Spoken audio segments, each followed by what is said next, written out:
live dance, doing the live dance. All right, we should be live everywhere. So hello, everyone. I am HP Holo / Edie Sky. I interview authors.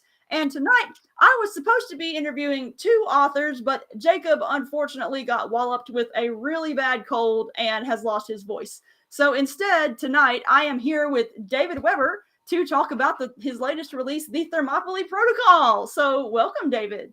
Thank you. So, all right, everyone who is watching this should know who David Weber is by now. And if you don't, what are you even doing with your life? So I'm not going to have you go through and introduce yourself. But for real, guys, you know, David Weber, best-selling military sci-fi author of especially the Honor Harrington series, but also co-author with Jacob Holo of the Gordian Division series, book 6 of which is what we are talking about tonight. So for those who are new to this show, a few little things. First off, thanks for watching. Second off, we are running a little contest where if you fill out this little form I'm about to link in the comments, you can enter to win a signed copy of the THERMOPYLAE Protocol. So get on that. But also, what else? Gotta check my little notes here. All right. So feel free to ask questions of David. I am going to save all questions non-Gordian Division related for the end of the podcast, because I just know based upon the groups I hang out in, someone in here is going to ask, when's the next safe hold? So we're going to try to organize the questions. But yeah, you guys feel free to ask questions of David. I will pick them out, David, and then bring them to you so you can answer. Okay. And all right. Well, while we're doing this, we are having video issues from my end, which is why you have my handsome avatar instead of my rather scruffier self. We just get to imagine your handsome self this time around. Just imagine me sitting here in a tuxedo. Yes. Super fancy. Yes. So, all right. I'm copying the link to I've got so many windows open right now. Everything is crazy. So, all right. So,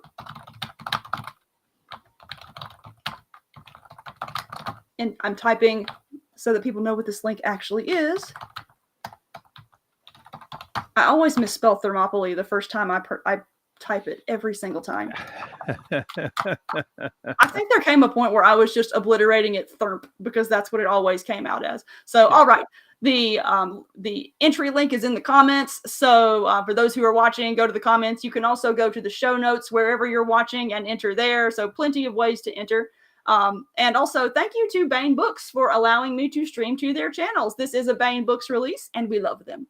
So first off, David, so this is book 6 in the Gordian Division series. Mm-hmm. So first off, I'm going to ask you, number one, since we're so far into the series, give us a quick description of the series itself, and then give us a quick description of what the THERMOPYLAE Protocol is about. Okay. This is actually a story concept that I had roughly 35 years ago. And just sort of set aside because there was so much other stuff going on. Basically, in the first book, we have a guy who finds out that he has to take personal responsibility for the Holocaust, because if he doesn't, 15 universes are going to die. Because we have time travel in 2 different universes, and one of them has knotted a chain of universes in which Hitler was supposed to be assassinated, and one in which our own he wasn't.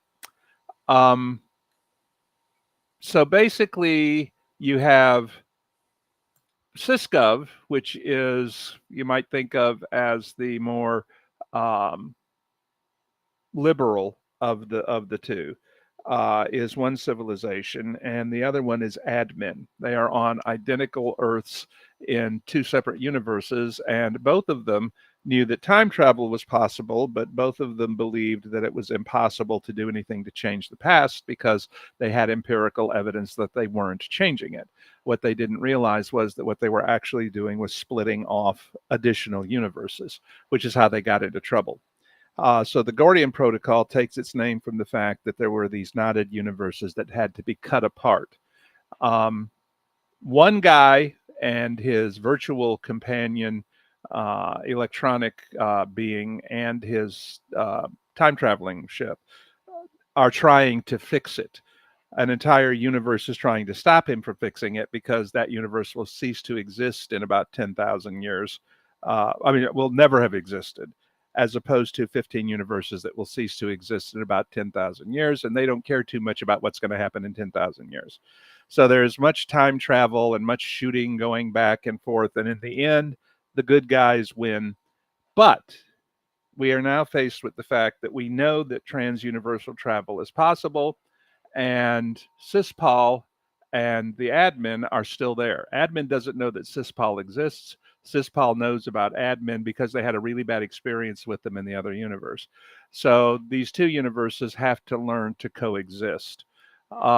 They each had near-miss technological disasters.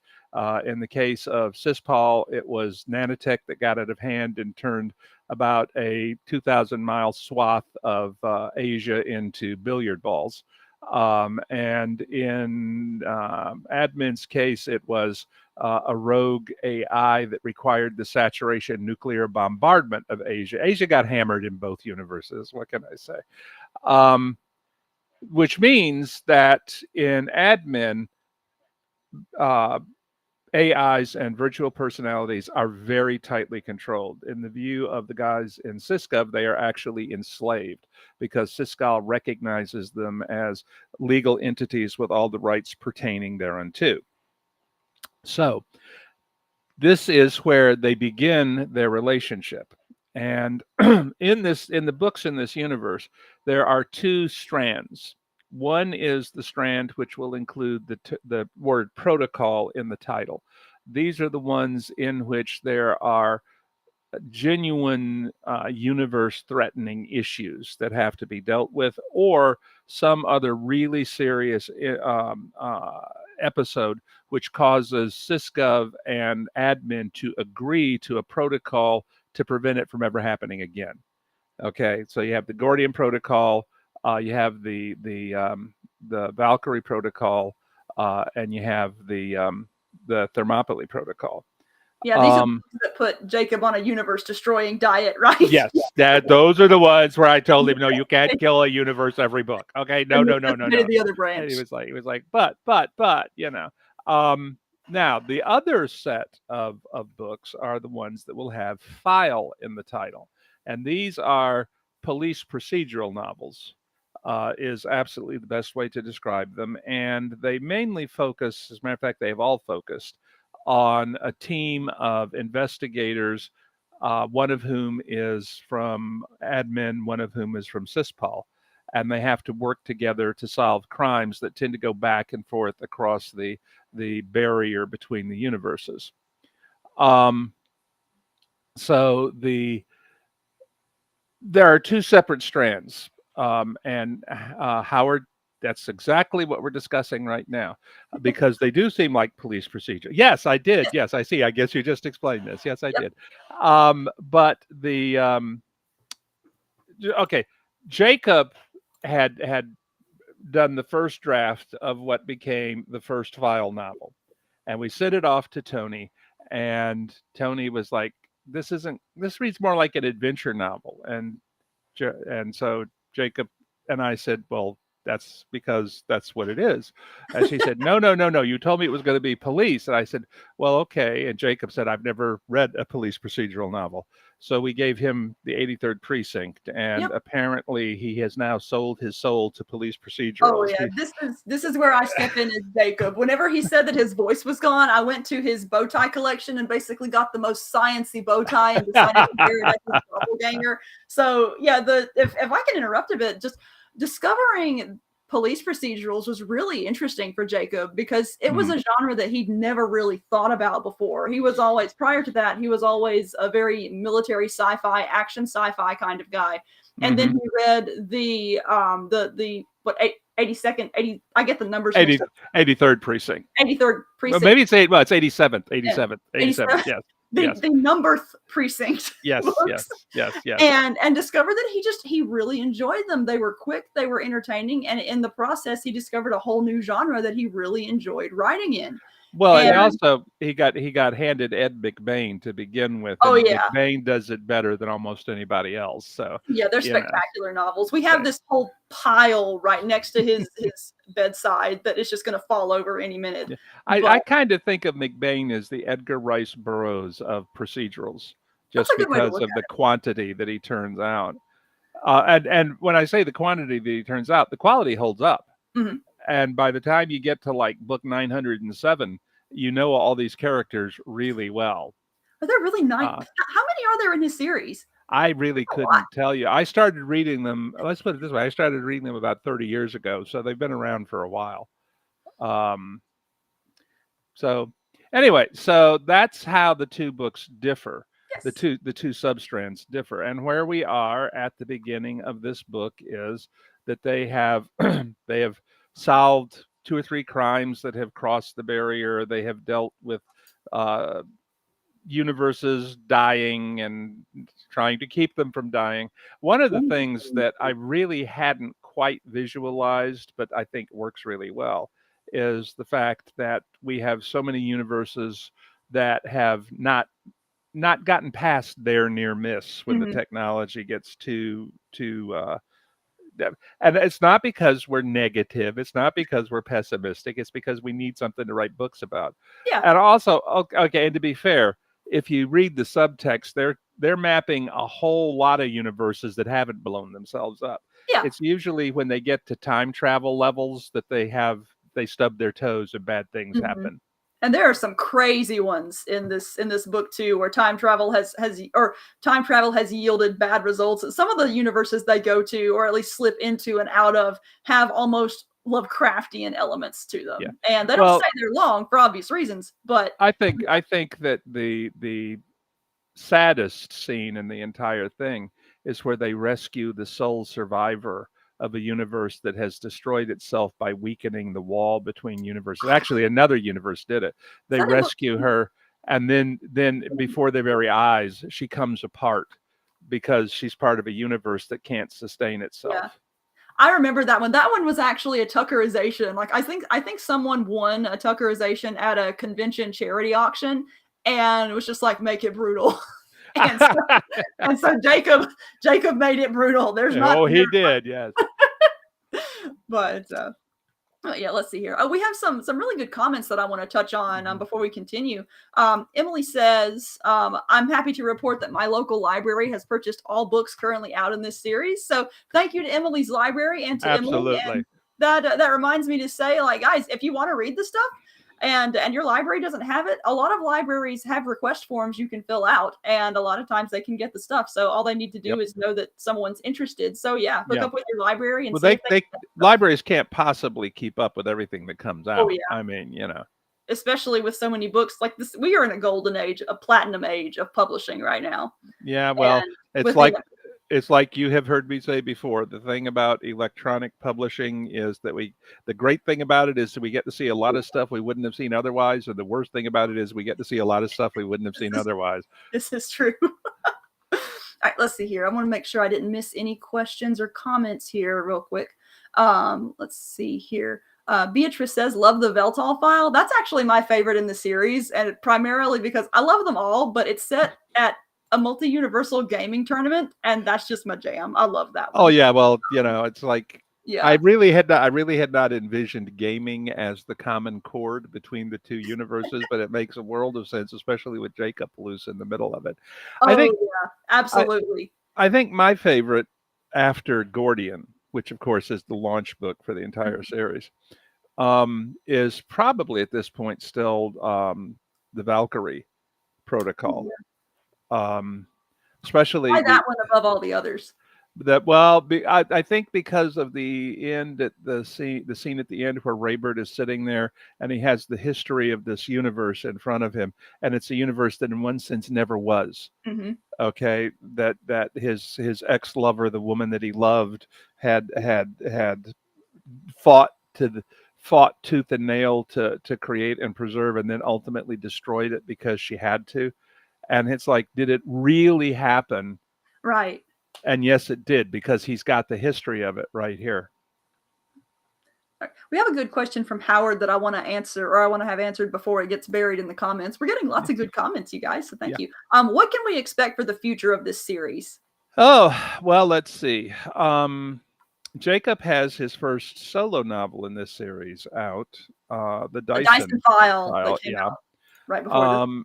Yeah, and we will be having another protocol level novel here shortly, in which Jacob is restricted to only killing a couple of galaxies, not an entire universe.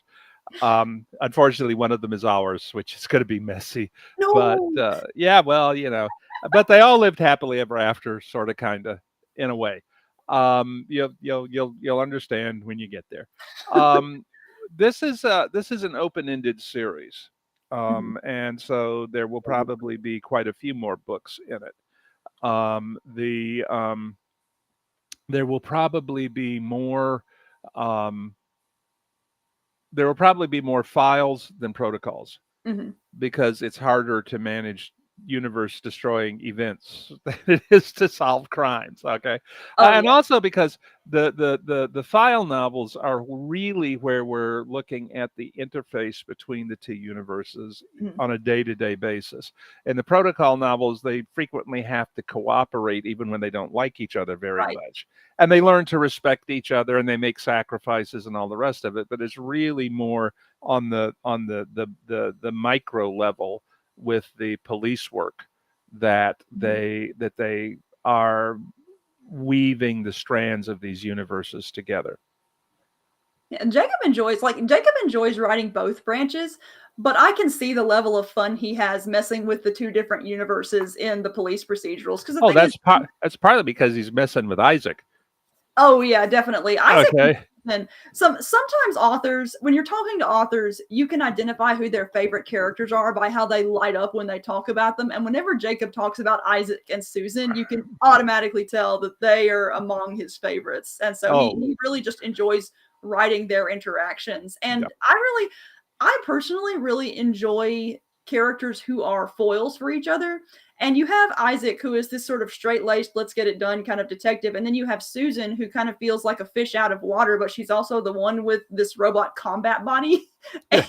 She's the one with the gun, the big gun. Yeah, and they're they clash is the wrong word. They have differences on personal levels, but also they have their differences that stem from them being from two separate and often opposed universes. And I really, really like that dynamic. Well, one of the things that I like most about it is that Susan is one of the characters that we killed in the Gordian Protocol. Yes. And so now we get to meet her as a good guy in this universe. And I wouldn't say that it's so much. I think that the main difference between them, the way that I see it, is that Susan joined as a protector against terrorists and violent crime because of what happened to her as a young woman. Isaac is a policeman who is to protect and serve a society as a whole. And so basically, it's like you took a detective and told him that his new partner was the most kick-ass member of the SWAT team. And by the way, go out there and don't blow everything up. And that's kind of what he feels like he's hanging on to here. But on the other hand, Susan has saved his life, I think, at least once in every book so far. So he's kind of coming around. We should also point out that Susan is a virtual personality now. She is an electronic being who can be uploaded and downloaded from the bodies, her chassis, and that puts her kind of in a it kind of puts her in a borderland position between the AIs and the flesh and blood humans. And, we have more comments here. Howard says Jacob is the John Woo of sci-fi novels. And Beatrice says there are lots, speaking of the file books, they're lots more fun and both are really, really good. Yeah. And let's see. And Howard again says Susan is really kick-ass. Yeah, she really is. Yeah. Got a good question. And actually, I don't even know the answer to this one, even though I'm married to one of the authors. So do you think you'll ever do some short stories by other authors, like put together a Gordian Division anthology? That's certainly a possibility. The problem is going to be finding time to do it. Hmm. I will be 72 in October, which means that I'm having to pick my shots more carefully than when Right. I was, a mere child of 40 and had, but I'm also, after the COVID and the concussions and whatnot, I am not as productive as I used to be. Now, what I'm doing, I think, is as good as anything I've ever done. The problem is that I'm not getting anywhere near as much of it Mhm. done as when I was doing 700,000 words a year Right. when I was starting out. Um, so, yeah. Oh, now I like this question. Will the Isaac Sues go Go anywhere? anywhere. I can answer this one. Now, Jacob has plans. He has ideas for an endpoint, and I don't know how much more I can say beyond that. But the fun thing about Isaac and Susan, he has the ideas for a sort of burgeoning romance in the background, but they're both really career oriented, and when it comes to romance, they're both kind of dumbasses too. Well, yeah, yeah. And so But they got hit with a pretty big clue stick at the end of oh yeah. Thermopylae. Oh yeah, I'm definitely. And just so saying. it Okay. will go somewhere. And Jacob does have plans, but I mean really I think it's honestly the trajectory of it is honestly going to be determined by individual books in the series from here on Yeah. out. Like whenever we decide what the actual endpoint of the series is going to be, that will kind of affect how it Wait, develops. wait. There's an endpoint. If there is an endpoint. Yeah. I mean, what is this endpoint of which you speak? Okay. Yeah. Um. Beatrice Well, says careers and romance are pretty awkward. Yeah, and that's one of the things that contributes to the awkwardness of their romance in this series. But I really like slow burn dumbass romances, and so I absolutely love these two for that reason. ah, Um, but let's see. Oh, Glenn says, David, love Honor Harrington. Thanks for such a great series. Thank you, Glenn. thank you. Thank you. I'm glad And you like them. Beatrice says, you've still got it, David. Yeah. Even Yeah. though Well, you just not as much of it as I used to have. I'm reminded of that Toby Keith song. I'm not as good as I once was, but I'm as good once as I ever was. Oh, I'm using a question from Tim Pierce here. Will we ever see digital cyber wombat ninja commandos? To my No, but knowledge, but Jacob did it not have that in the plans, but well, but in the Honorverse series going forward, you will see marine tree cats. yes. Just thought I'd mention that. Oh, You know. as for the cyber wombat ninja commandos, as a co-author wife, I will use my influence in whatever way I can. All right. I don't think we've actually discussed what the Thermopylae Protocol itself is about at this Well, okay. point. How Like, much do okay, we tell us. want to discuss? Well, Okay, what's the basic premise of it? What's the conflict here? Because it okay. does overlap. Both things do overlap, and that actually brings up another question I can ask about it before we continue. So, previous books in this series, to a certain extent, have kind of been standalones.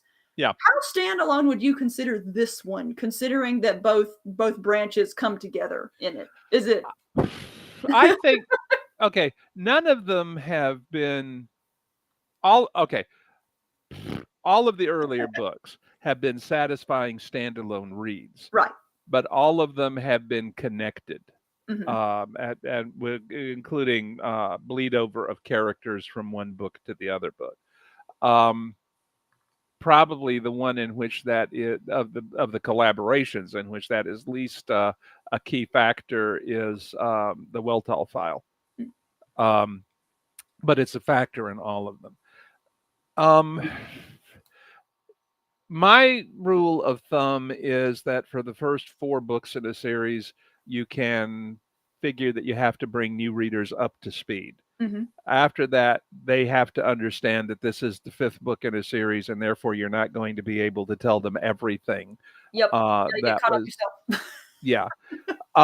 And in this book, I think there is enough background from character interaction, the way that characters are responding, that we don't have to go into enormous detail about the political structures and whatnot Mhm. that is going on.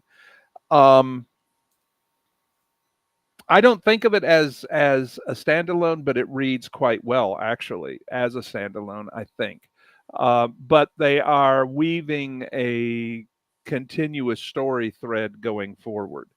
They're not just like the original Star Trek series episodes where you are doing something this week and next week it might as well never have happened in terms of where the characters are and how they develop and what their relationships and the backstory are. It's building a story arc. And we have some pretty firm ideas about how we want the arc to proceed. Mhm. We just have not determined when, where, and if we want the story arc to wrap. Um, and I could see Jacob happily doing the occasional novel in this series, even after I'm no longer here, because we both enjoy it. The original concept for the universes and the story was mine. Mhm. Okay, but I told Jacob what we needed. Interconnected but not dependent. That's pretty good, Beatrice, actually. That's a pretty good way to put it. Yeah. But I told Jacob what I needed the societies to do and how I needed the time travel to work to create the problem in the Gordian protocol from which all of this sprang. And then I said, now you were the engineer. Go and design the physics. And he went and he designed the Oh physics. yeah, he had fun But with it. well, the thing that Jacob did extraordinarily well in terms of world building was after building the technology, he considered the implications of the technology for how the societies would develop, what their attitudes would be, and how they would differ. And a lot of people don't do that. A lot of people like, okay, I'm going to change one thing, I'm going to change two things. And then they don't think about all the logical consequences. It's kind of, to go back to Star Trek, it's like we invented the transporter so we wouldn't have to do the special effects for all the planetary landings. And we wound up with a god weapon that we had to break in every episode because otherwise they could solve it with the transporter. Right. Like and it even carried over into second generation, because in second generation, when they're fighting the Borg cube, okay, they're worried about the Borg's personal shields resetting for the phasers on the boarding parties. Okay, I would love to see the Borg's personal shields reset against 15 kilos of antimatter beamed into the middle of the cube. Okay, Yeah. but we know they can do that because they beamed failing warp cores out.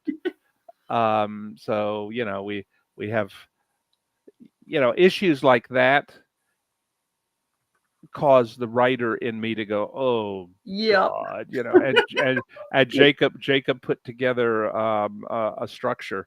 I think I made maybe two or three suggestions, but by and large, 99% of the structure of the two societies grew out of his technology and the way we fitted it together. I was really impressed. A funny thing about Jacob's design sense that I had to get used to is, so both of us are writers, and when I'm brainstorming with him, when I think, I like to have all possible ideas and then coalesce the good ones together into what works.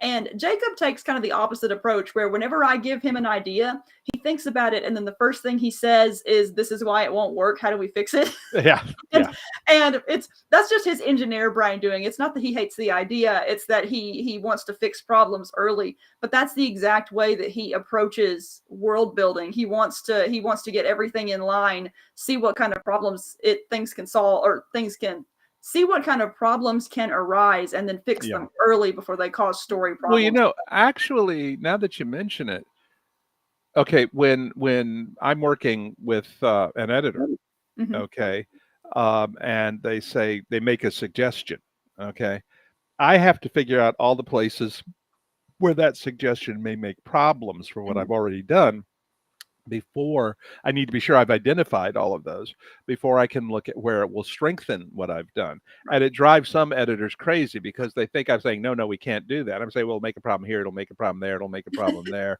And then the all of a sudden, yeah, and I've done all that. And I say, yeah, but it's a really good idea because, okay, but we don't always get to that point before they're like, "Rrr." um, let's see. Let's see. All right, let's see here. So, one of the big factors in the Thermopylae Protocol is AI, and specific, or rather AI personalities, and how they are treated in both societies. So my question is, what were the challenges in dealing with that particular conflict that arises? Well, that's really what the Thermopylae The protocol protocol is all itself. about. Protocol Mhm. is all about. Yeah. The Have from we what? Okay. discussed how AI is treated between both societies? I know we've discussed the differences between the admin and the Well, system. I mentioned that that admin that in Thermopylae in the viewpoint of Sysgov, admin enslaves Right. AIs. Okay, so we Okay, have discussed they're boxed. They're not allowed free access. They are very tightly restricted and they're not allowed to wander the web, et cetera, et cetera, et cetera. Whereas in Sysgov, they're like, oh my God, they're everywhere. Okay, pocket universes, on the infonet, the whole nine yards. And in addition, in says Paul, they've got a tradition of transitioning from physical to virtual.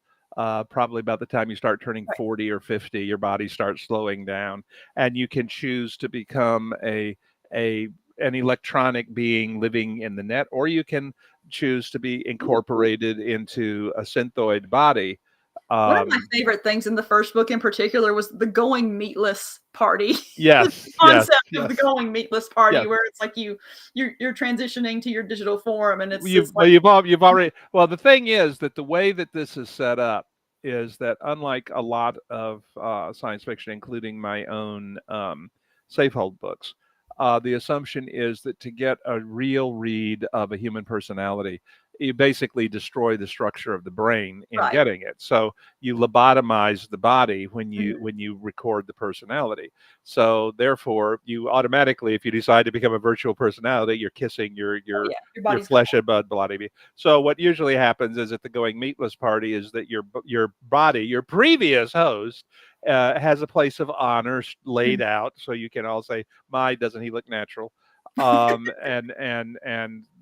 meanwhile, you're standing there in your new electronic persona, whatever. And this would be unthinkable for admin in when we first meet them.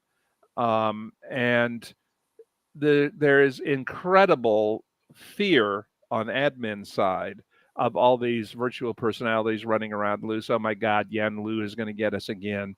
And on Sispal's side of you horrible, medieval monsters enslaving these people Mhm. and just destroying them, etc. Um, the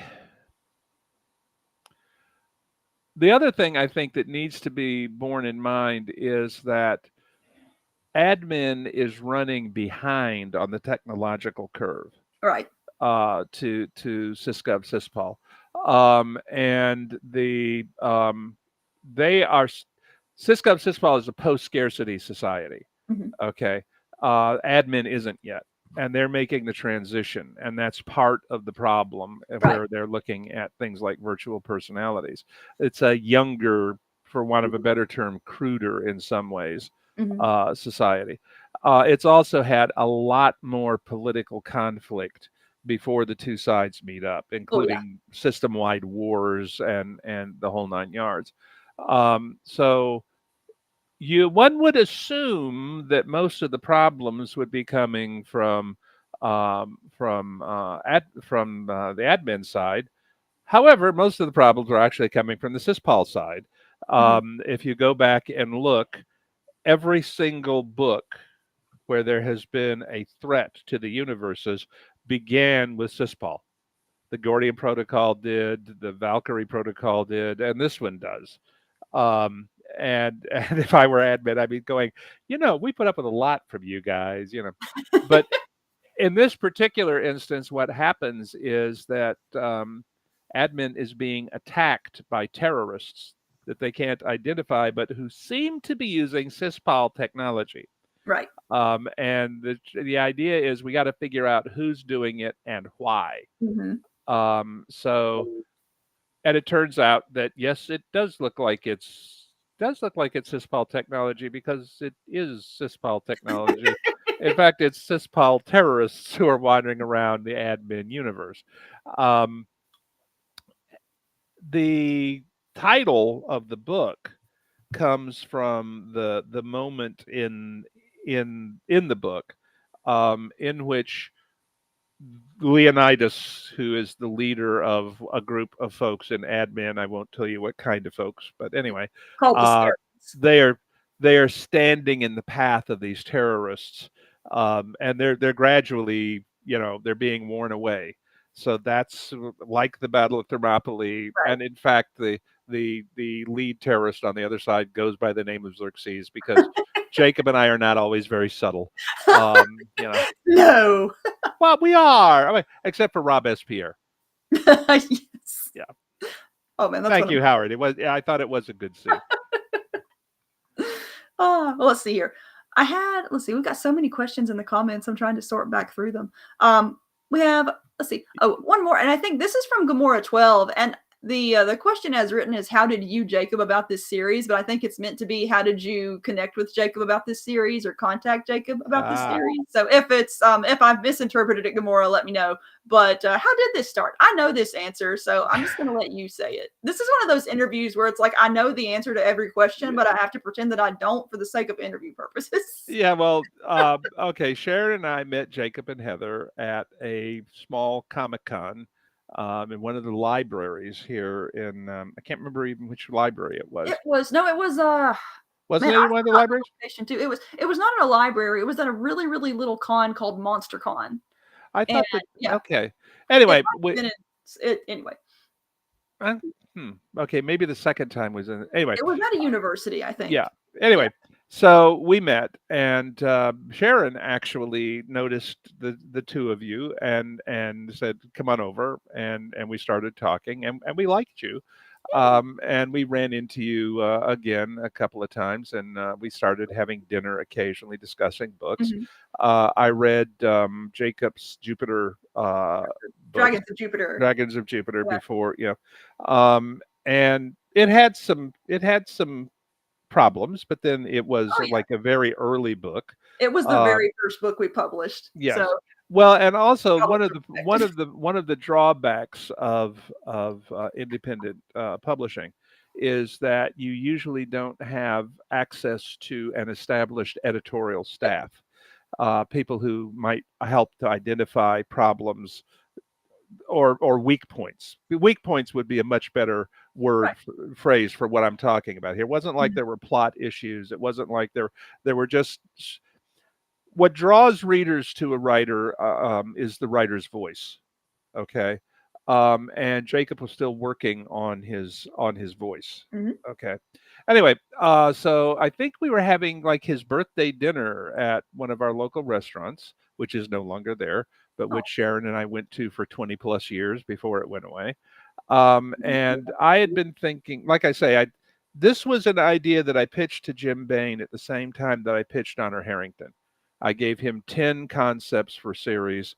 He jumped on Honor Harrington because he wanted a sort of a Horatio Hornblower in space for forever.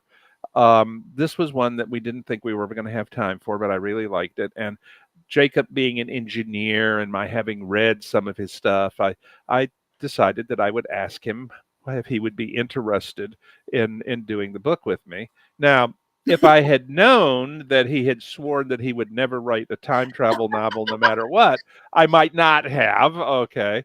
But well, he's glad you did. well, he done good. Well, I think part of it is that I had the problem with time travel stories is that it's so easy for there to be inconsistencies. yes, And and one of the things that I was very firm with him about when we started is that I didn't want there to be inconsistencies, right. and that there had to be a mechanism in which you could travel in time and affect changes without worrying about changing yourself out of existence or things like that. And it's a mechanism that I've used before. I use it in a lot of ways in books like the Norfresa books and whatnot. You can go back into your past and change it, but then it's no longer your past. or rather the events streaming from it are no longer your present when it reaches your original time chop. And I think that was one of the things that Jacob liked about where we were going with it. But he also liked the fact that the sky is the limit and the scale for this book. Yep. I mean, we're not even. There's a point in Gordian Protocol, which was important to me that we get in there, in which Benjamin is the only one who knows that Hitler wasn't supposed to be assassinated, because he actually is one of. We actually went and ran the numbers, and it's a teeny tiny percentage of people who were conceived at the right time to be in both timelines. Okay. Oh, Jacob had fun with that. He wrote a spreadsheet for fun. So the math behind this universe. Yes, that's the one thing about him I find scary. Anyway, so he knows that the Holocaust didn't happen in this universe. China never fell to communism. All kinds of things didn't happen. And he likes the fact that they didn't happen because he remembers all the horror and so forth associated with it. Unfortunately, if it's allowed to stand, then you have these 15 universes that are going to get wiped out. And this woman who he loves dearly is Polish American. And 3 of her 4 grandparents were in Poland at the time. Well, I guess great-grandparents at this point were in Poland at the time of the Holocaust. And she can't understand why he's not willing to help Raibert, the guy who has figured out what's going on. And he finally says to her, because if I do, you won't exist. Okay. And she kind of goes, oh, and she looks at him for a minute. And then she says, do you think I would want to exist at the cost of 15 other universes? Oh yeah, I love that part of the book. Yeah. Like it punches you in the chest, but it's so good. Well, the whole focus for me of the original concept of the book was Benjamin's need to shoulder this responsibility. And in the course of writing the book, Raibert emerged much more strongly as the leader of the crew of the Kleio, which makes sense. He was the original one-person crew of the Kleio. And Benjamin has moved into a more of an executive officer, researcher's position, which is fine. That's what happens in books. But that was the crux of the series, really, which is the crux of a lot of my series, is responsibility takers versus responsibility evaders. And I think it worked really well. Oh, I think so too. Okay. All right, let's see here. We're getting within the last 15 minutes, though. Of course, we could go as long as you want to talk, David. But we do have a good. Don't say that. Do not say that. These people need to get up in the morning. For context, like I don't know if you actually remember this, but our very first lunch that we went to, Jacob and I were expecting like, oh, we're going to chat with him for an hour and he's going to be polite the whole time, and then we're going to go at exactly an hour. And no, I think our lunch lasted 4 hours. Because we were just enjoying talking to each other so much. And so it's like, I just kind of expect that stuff goes long because you're so interesting to listen to. Oh, yeah. Discuss that with Sharon. Okay. But we had you've seen the eye roll when history comes up. Oh, I have seen the Sharon eye roll. I've got a nice comment, watching from down under in Australia. So welcome from Australia. I've been hooked on David's writing since I discovered the Honor series and have every book in hardcover. Thank you, David, for writing such enjoyable books. Thank you for buying them. But we have a related question too, and this actually comes from back up in the discussion when we were talking about marine tree cats. And Beatrice Harker asks, appendices incoming? We want marine tree cats. We have lots of trees, which leads me to ask, can we talk a bit about what's coming in the Honorverse? And I mainly ask because I don't know what I'm actually allowed to say at this point. It's been discussed at convention. So essentially, as I mentioned earlier, I will be 72 in October. And there are some literary universes out there that have a lot of people who like them.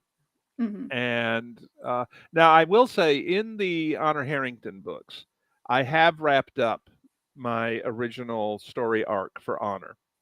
Okay, in Uncompromising Honor and Ends in Fire, that wraps up what I always conceived of as Honor's story arc. We took a couple of turns along the way, but we got there. Now, I had always envisioned her children as dealing finally with the alignment. Okay, which is why, even though we did End in Fire, they didn't get to the core of the onion, because by God, we're still going to have the kids. Okay. Now, the what's going to happen going forward is Marisa Wolf and I will be finishing up the alignment storyline. And we will be doing the first novel of the post Honor generation of the Honorverse, which will focus on her son, Raul, her Hmm. oldest son. And that will be the vehicle from which we launch the rest of the alignment story and get that nailed down. However, that will not be all of the post Salamander stories going forward. And in fact, I will be passing the keys to the Honorverse to Jacob when the time comes. And because of that, he is currently planning, or may have already begun writing, the novella in which he and Tom Pope, who is going to also be collaborating in this, get Raoul pretty much through the academy and off to his snotty cruise. Yep. And the reason to have him doing that is that Raoul is going to be his character, his portal character going forward. So we all have to be kind of hands on putting this together. Um, in addition, however, he is going to be doing a trilogy, and it's a Bane trilogy, so it might possibly lead to another book. Um, Although Jacob does not have that Bane trilogy equals 5 books gene that most of us have. He's an engineer. He says, "All right, 3 books, boom, Closely. we got 3 books." Okay. Anyway, he's going to be doing a trilogy, which will be the life of Edward Saganami, which will establish why Saganami is the touchstone for the honor of the Honorverse. And he Now, and Tom Pope have had a blast working on it too. They oh meet yeah, like every Saturday, and his office is right across from mine, so I overhear all their yep, conversations. And it is just it's like listening to two like really excited high schoolers talking yep. about the universe that they're playing in for their sort of um I've completely lost track of my words here, but they're like two kids playing Oh in yeah. the Well, I knew they would like each other. oh, they're And buddies now. yes, yes, yes. And the in addition, Marisa will be taking over the Norfresa universe if I don't get it wrapped up. And I will tell you that I sent her. See, Tony was like, "Maybe you could wrap it up in like one more book," and I said no. And I gave her the story synopsis and how the books are going to lay out, and I copied it to Marisa, and Marisa read it, and she got to the last line of the email, and she sent me an email that said, "Oh, period, my period, God, period." So I think she's looking forward to writing that. Oh yeah, Maurice is a lot of fun. Oh, So she is. She is. And I am planning to wrap up Safehold for sure myself. Partly because it's with Tor, and I don't have a bunch of buds over there in their writing stable, but also because in many ways that is the series that is closest to my heart in openly dealing with a lot of issues that are important to me, and what is right. also hopefully an entertaining story. Um, at the moment, I'm looking at 2 more books. The first of which will be the my next solo project. Whenever I get to a Nice. solo project again, Mhm. which I thought was going to be, I don't know, October, and is looking now like it will be October, but not Mhm. of 2024. Oh no. And the next solo project after that is the sequel to Sword of the South. Mhm. Those are the 2 Yes. solo books that I got to do. I've been looking Um, forward to that sequel for years. Yes, well, so have I. But the Safehold books, um, I'll just say this: okay, I have no idea why people think I'm devious. I really have. The how shall I put this? Everybody's who you thought they were, sort of, kind of, maybe not a lot, but some. I mean, I there will be a few moments in the final book of this series where people are going to be, I cannot believe he did that. Yes. Um, it won't be quite as bad as Robespierre, but it will have its moments. Okay, yeah.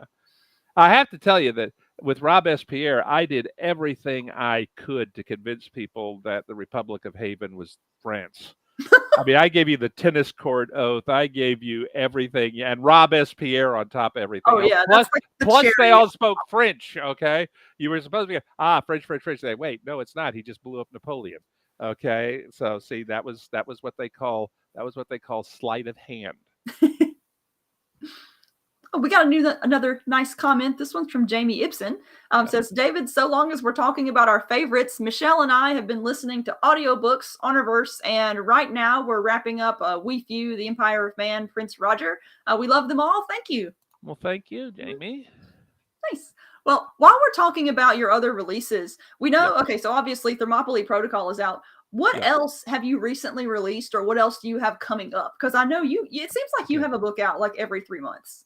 Well, you know, from where I am and how far behind I am, it doesn't seem like it could be working that way. But I think the most recent release was Toll of Honor. I'm not sure if Rebel is actually out yet. I think it releases next month, Mhm. which is the second collaboration with Richard Fox in the prequel universe to In Fury Born, Path of the Fury. Yeah, I feel like To- that's either out or coming out soon because I know well, and there's and we just handed in Jane Lindskold and I about 4 weeks ago handed in the fifth Star Kingdom novel. Oh, nice. Yes, and they've already done the cover for it. The cover has nothing at all to do with any scenes in the book, but looks really cool, so I'm good with it. That Um, counts. it has a hexapuma on the cover. There are no hexapumas in this book, so I'm like, okay, fine. But it looks really cool, so okay. I mean, there are hexapumas all over Sphinx, right? Okay, so that's just a scene we didn't get around to describing. That's all. Um, let's see. And I am currently working on a collaboration with um, Chuck Gannon in the Kane Riordan universe. That's one of the ones that I am hugely behind on. Mm. I don't know if you'll get another quarter of the book flip book with exploding starships. Okay, I that's going to be up to Tony. And I have to say, I don't know if you ever noticed, but after the starship has blown up on that flip corner, you get a bunch of pages that are just blank space. That's because they misestimated the original word count and therefore the number of pages and the number of how much space they'd have in which to blow the starship up. So it just kind of worked out that way. I have no idea why people think I read long books. I don't. Beatrice says, "Why no hexapumas?" Well, on the cover of the because other things are happening. Among other things, Stephanie is getting a clue.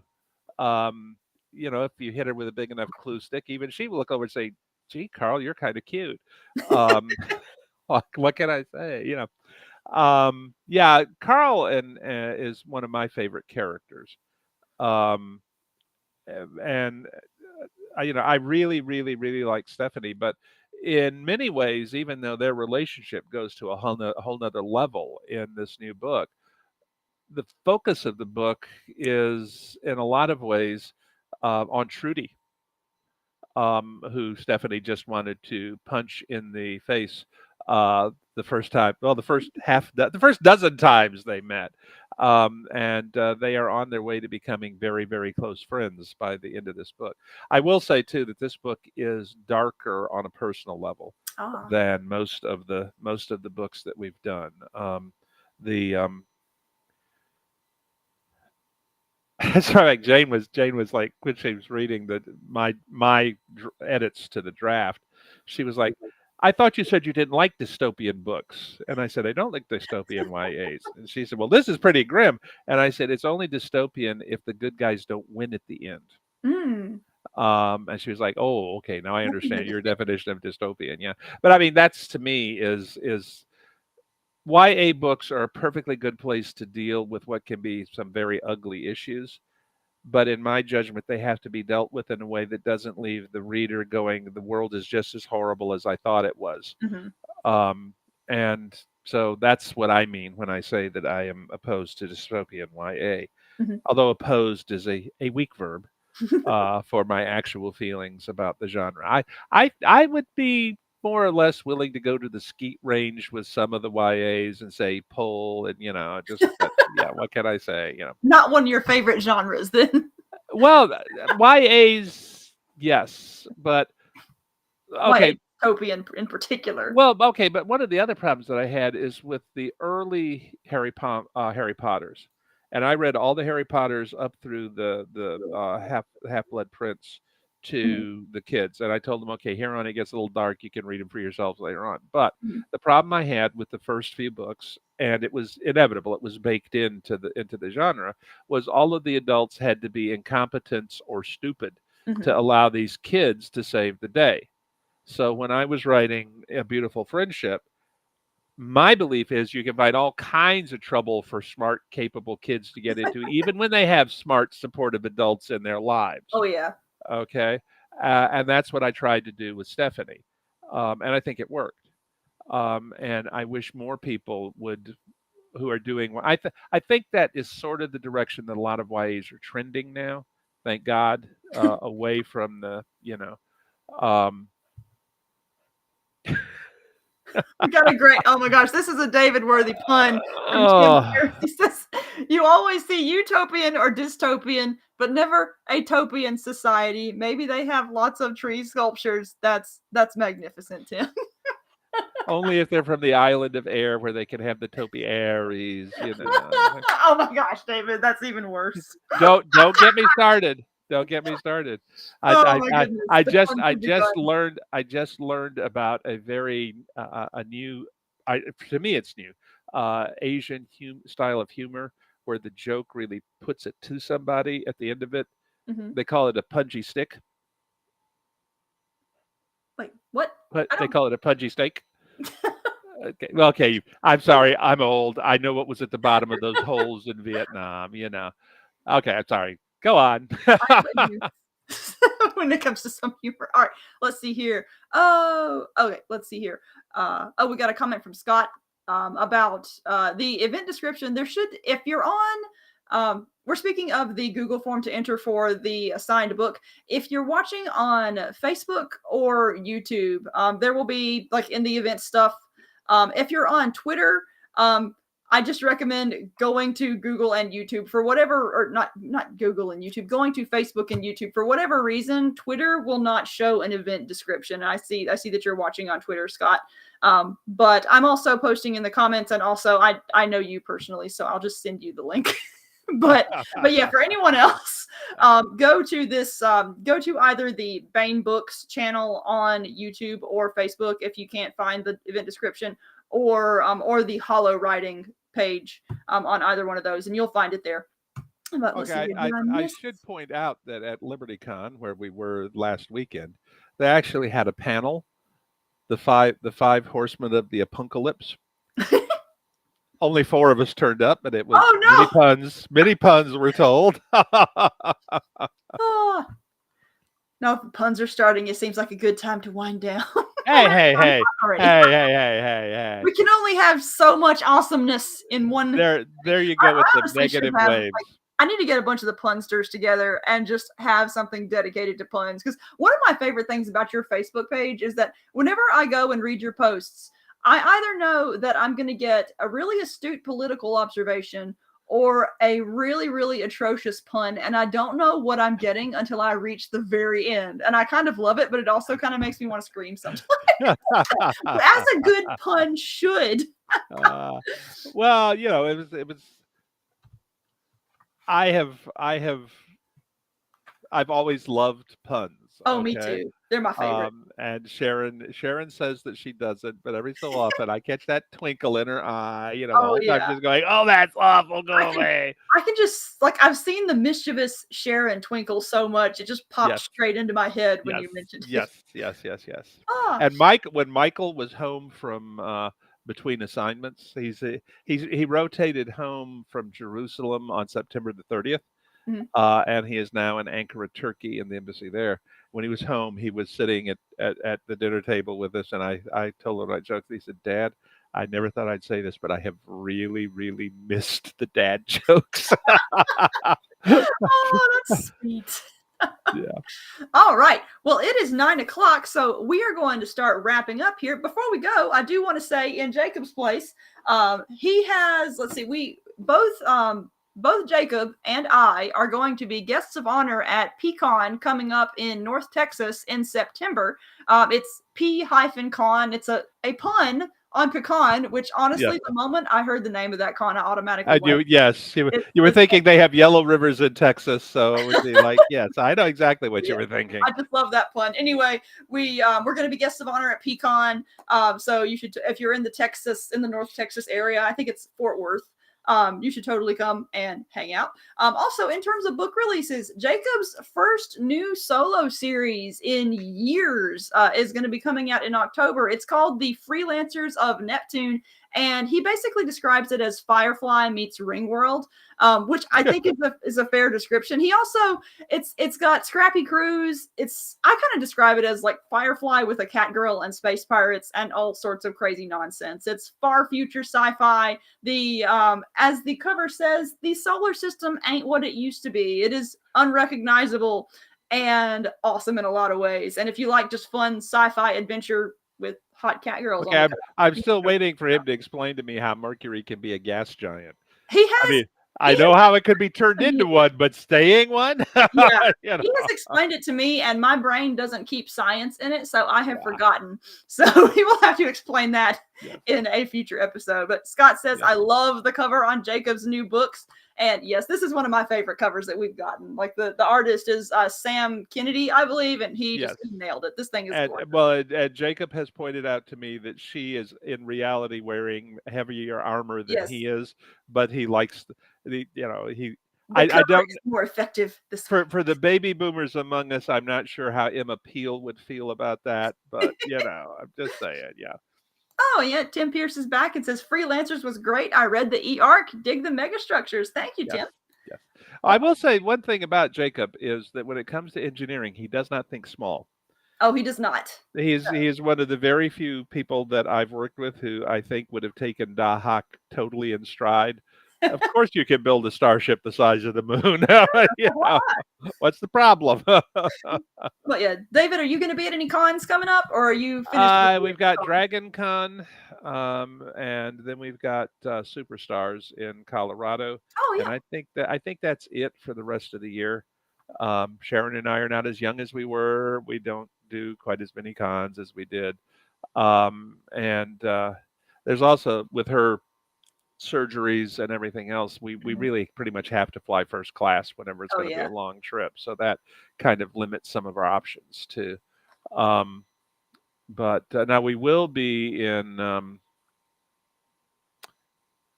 Utah. It's either Utah or Arizona.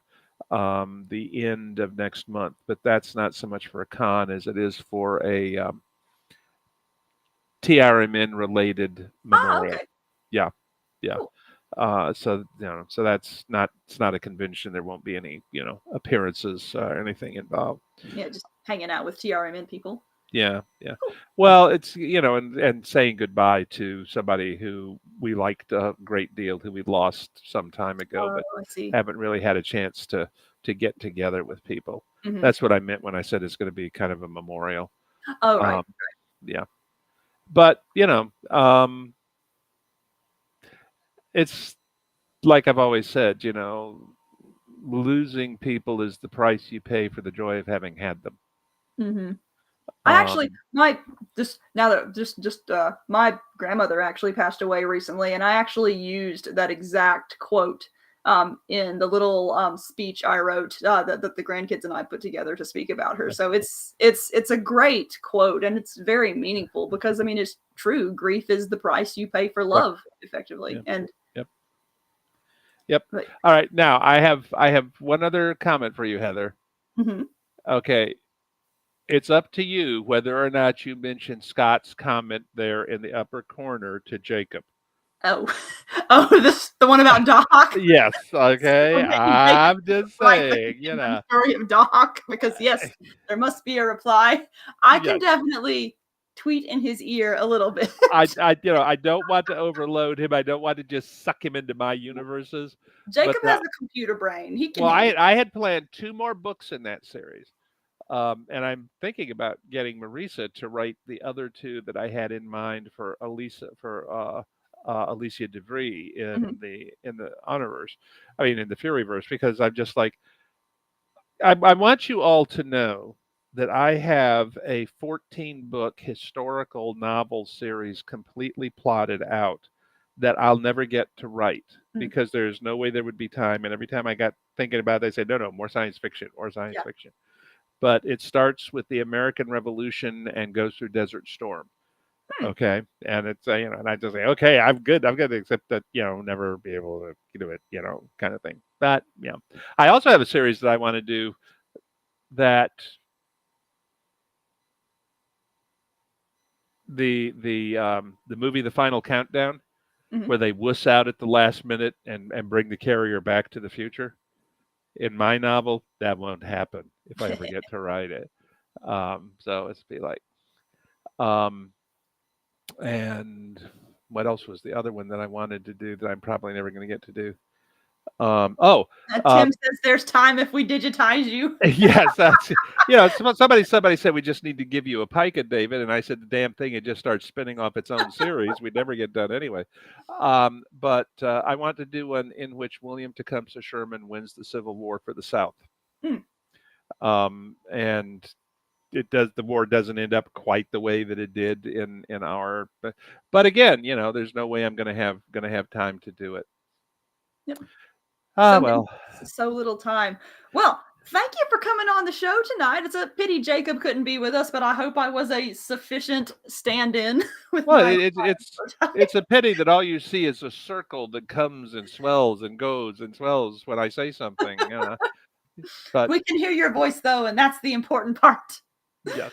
Yes. But yes, thank you for joining me. Thank you everyone in the comments for watching. This has been a fun time. And again, remember, if you want to try to win a signed copy, you can go to the form in the event description or that I've left in the comments and fill it out there. I'll pick a random winner and then David and Jacob will sign it and I'll have it in the mail to you ASAP. And you'll be able to read Jacob's signature. You've signed so much, you have it down to this really artful squiggle though. And it's a distinct squiggle. It's calligraphy. Yes. Yes. We'll call it that. It's my Kinji. Okay, boop. There you go. I'm done. Okay. David, have anything else you want to say? No, except thank you for having me. Well, thank you for joining me, and again, thanks everyone for watching, and we'll see you next time. So, bye.